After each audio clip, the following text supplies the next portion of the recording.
কিন্তু আমার কথাটা শুনছে না। আমার বাবা মা যেখানে যে আছেন, আমি প্রস্তুত না, আমি ঠিকভাবে জামা কাপড় পরা না, ঠিক আছে, ঠিকভাবে আমি এখন পর্যন্ত প্রস্তুত না। আমি জামা কাপড় মেঘনা আলম, দেওয়ান সমীর সহ অজ্ঞাত আসামিদের বিরুদ্ধে রাজধানীর ধানমন্ডি মডেল থানার মামলার অভিযোগে বলা হয়েছে তারা কূটনীতিকের কাছে $5 মিলিয়ন অর্থ দাবি করেছেন। মামলার এজাহারে ওই কূটনীতিকের নাম উল্লেখ করা হয়নি। পুলিশের নথিপত্রের তথ্য অনুসারে চাঁদাবাজি প্রতারণার অভিযোগে 15 এপ্রিল পুলিশ বাদী হয়ে মেঘনা সমীর সহ অজ্ঞাতনামা 2-3 জনের বিরুদ্ধে মামলাটি করে।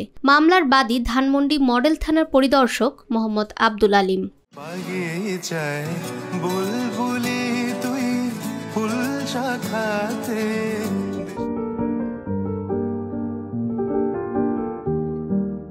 মামলায় মডেল মেঘনাকে গ্রেফতার দেখানোর আবেদন মঞ্জুর করেছেন আদালত। ঢাকার চিফ মেট্রোপলিটন ম্যাজিস্ট্রেট আদালত আজ সকালে এই আদেশ দেন।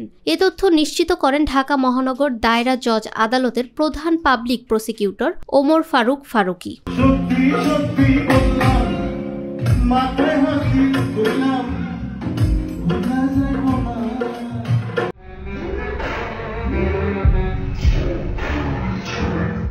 ভাটারা থানায় করা আরেকটি চাঁদাবাজির মামলায় 11 এপ্রিল গ্রেফতার হন মেঘনার পরিচিত ব্যবসায়ী সমীর। এই মামলায় তাকে 12 এপ্রিল 5 দিন রিমান্ডে নিয়ে জিজ্ঞাসাবাদ করার অনুমতি দেন আদালত।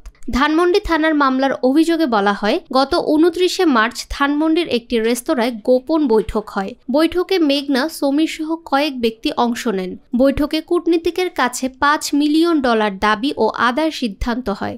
এই গোপন বৈঠকের উদ্দেশ্য ছিল ব্ল্যাকমেইল করে অর্থ আদায় করা। আসামিদের এই কার্যক্রমের কারণে আন্তঃরাষ্ট্রীয় সম্পর্ক ক্ষতিগ্রস্ত হওয়ার আশঙ্কা রয়েছে, যা পেনাল কোডের 420, 385 ও 109 ধারার অপরাধ।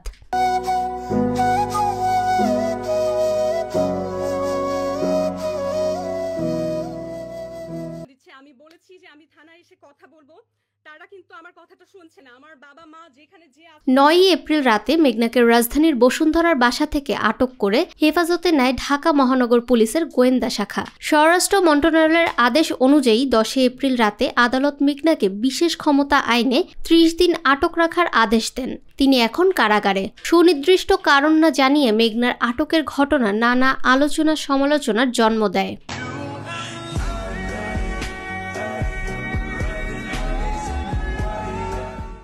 ফাহমিদা বিনতে আনোয়ার, নিরপেক্ষ নিউজ ডেস্ক।